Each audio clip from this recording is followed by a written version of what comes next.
This is one of the big boys you will get in this patch. This is the one that you need to be able to enter that raid over there. The entire storyline is about gathering stuff to be able to make an artifact cloak so you can survive in this raid. Because normal organisms can't survive there. They will die. And that's why we need this bag. So basically, this bag is pretty powerful if you think about it. It's like a freaking more or less godlike bag, because we're gonna enter a place where living organisms can't survive. Starting eye level 694.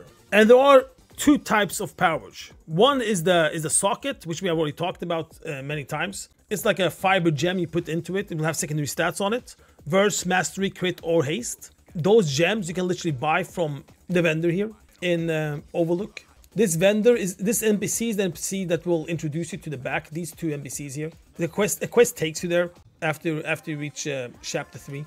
When you're done with chapter 3, that's when the power comes on this. They want to put gems on it. You can buy these gems from this vendor. You can get better hero fiber gems from Taylor, better secondary stats even.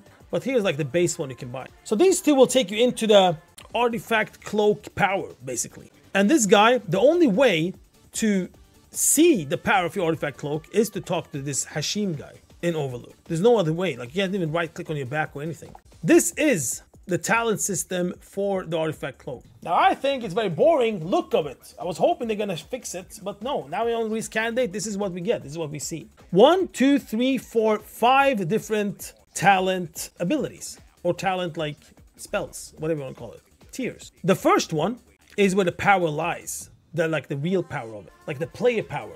Based on if you're healer, damage, or tank, it will adapt to that. Healer will do more healing, damage will do more damage, tank will survive more.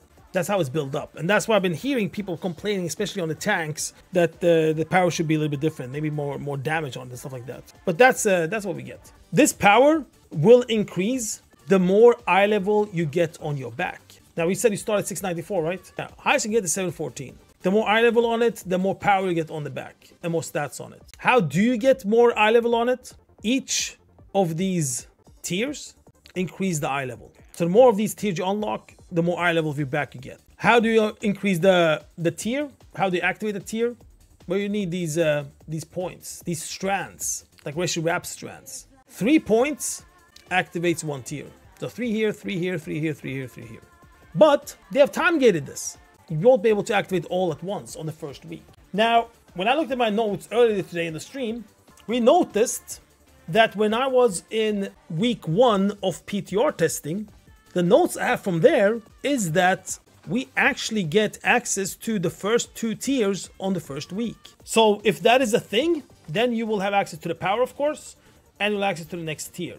The next tier is that you can find special rooms in Delves.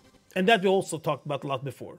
Basically what it does is that you can interact with portals, small portals, and there are big ones as well, in Delves, and that if you can proc chance that you get like teleported into a room, and then you fight some old bosses and shit there, and you finish the delve through that hallway instead of doing the normal delve. That's what this one does. The other thing that this one does is that it puts orbs around the entire Karesh. And these orbs have a chance to give you transmogs, weapon transmogs. Okay, so this is what you have access to on the first week. The second week, orbs of power. What this one does is that you will get these orbs that can proc transmogs, weapon transmogs.